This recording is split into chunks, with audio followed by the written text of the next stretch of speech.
ይህ የሐኪም ሉቃስ ሾው ፕሮግራማችን ነው። የኢንተርሚታንት ፋስቲንግ ጾም ጥቅም አለው ወይ? ብዙዎቻችሁ እንግዲህ የሚመስላችሁ ጾም ጨጓራን ይጎዳል፣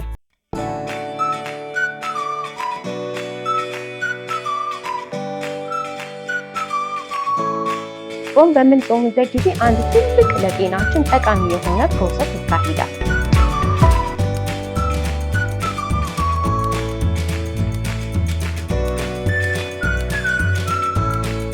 አዎ መጾም የሌለባቸው ሰዎች አሉ። ይሄ ማለት ግን በአግባቡ የምንጾመውን አጽዋጽም ነው እንጂ በረሃብ ለረጅም ጊዜ እየተቀጣን የምናሳልፈው ማለት አይደለም።